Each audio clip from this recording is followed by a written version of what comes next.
Ciao ragazzi, oggi vi porto al pascolo, nelle campagne a cavallo delle province di Verona e di Mantova. Siamo a Mozzecane e questo è un allevamento molto particolare, con una razza speciale e con una storia speciale da raccontare, che è quella di Luca Massella. E questi che vedete al pascolo sono Angus.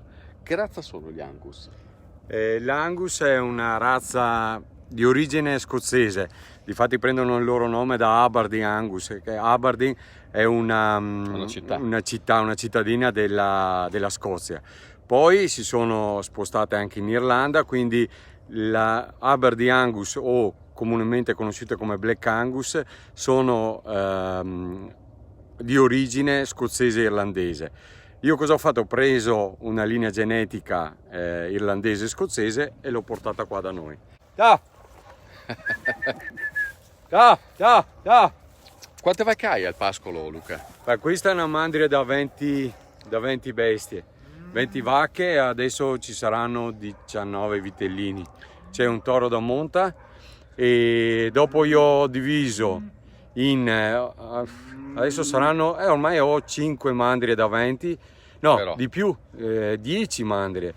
Ho fatto il pascolo quest'anno, sono andato a fare l'alpeggio su a Novezina e quindi adesso le ho portate a casa perché il 29 di settembre l'alpeggio finisce, e sono circa 10 mandrie da 20 capi e ogni mandria ha il suo toro e quindi la rimonta naturale, il vitello sotto la mamma fino a 8 mesi, quindi il meglio, quello che si può dare di più, insomma, per il benessere animale. Perché hai fatto questa scelta e non la stalla e basta?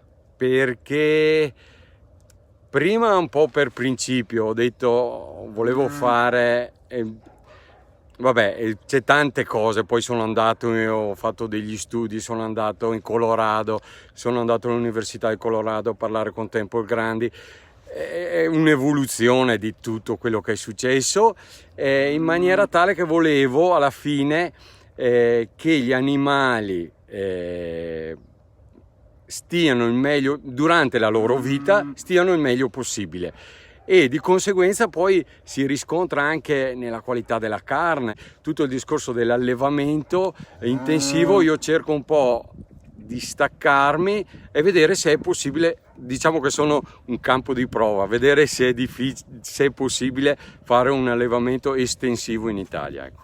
Allevare allo stato semibrado, come vediamo fare qui, sembra una cosa scontata o normale per chi fa questo mestiere. In realtà è una scelta che implica dei rischi, dei costi più elevati e voglio dire, lasciare fuori gli animali dal pascolo comporta una serie di problematiche che possono rendere antieconomico o non conveniente fare questo mestiere in questo modo. Sembra che sia più facile, più semplice la gestione, invece non è così, cioè gestire delle mandrie è molto complicato, serve del personale, serve dell'aiuto, serve l'attenzione che non scappino, serve l'attenzione, andare a accudire delle bestie al pascolo non è come andare in stalla che sono lì comode, bisogna andarle a prendere, però quello che lo vedi adesso, dopo lo fai vedere, cambia l'ecosistema, tornano degli uccelli che prima non c'erano, anche il terreno diventa molto più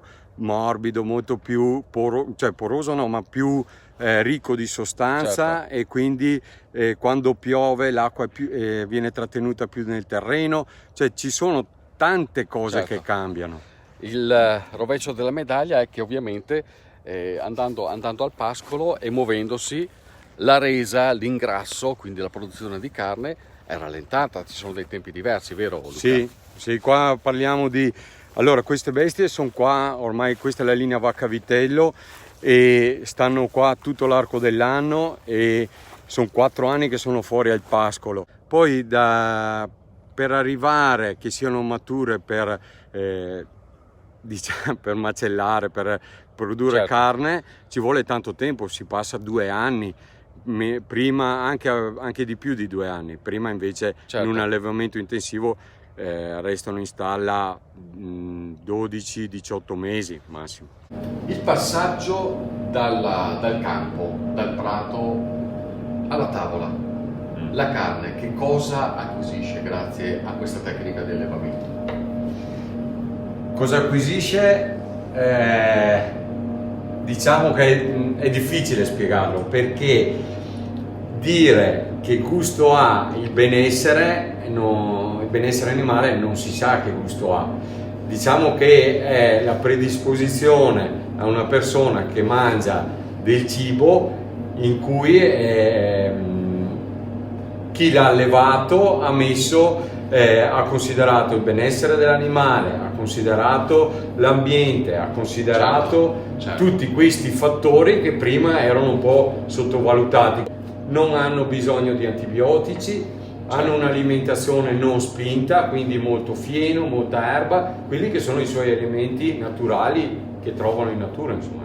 C'è un grosso impegno sotto questo punto di vista per garantire il benessere animale, resa della carne, qualità. C'è un riscontro dal pubblico, la gente capisce questi sforzi?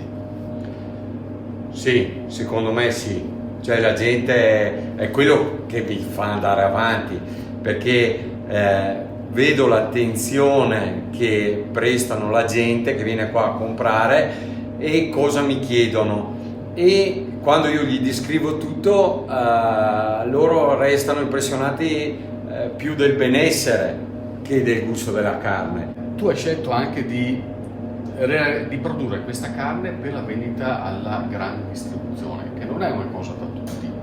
Sì. Com'è venuto questo passaggio? Vabbè, c'è gente che ha creduto in me, che ha detto sì, puoi venire a esporre o vendere i tuoi prodotti nei supermercati. La grande distribuzione è una parola grande, nel senso che la grande distribuzione dovrebbe andare da nord a sud in tutta Italia. Io sono abbastanza forte qua in provincia di Verona o i confini di Mantova. La voglia è di portare la mia carne a farla assaggiare a tutti e disponibile a tutti, perché una carne fatta in una determinata maniera, allevata in una determinata maniera e prodotta in una determinata maniera, è giusto che sia anche, diciamo, alla portata di tutti, che la gente sensibile che può accettare questa cosa. Ti consideri un po' una mosca bianca nel fare questo tipo di attività? Oddio. Gli altri mi considerano una mosca bianca che andrà a morire, nel senso che non ha futuro, perché dicono che non sia sostenibile economicamente, anche se la difficoltà è sostenibile nell'ambiente e sostenibile economicamente. Ecco, sì, sono una mosca bianca, però bella, giusto? Sono una mosca nera, perché i miei sono Black Angus, quindi alla fine. Grazie a Luca Massel, complimenti davvero per quello che ci hai fatto vedere. Ciao ragazzi, continuate a seguirmi perché presto arriveranno altre nuove chiacchierate. Mi sono fatto venire a voi.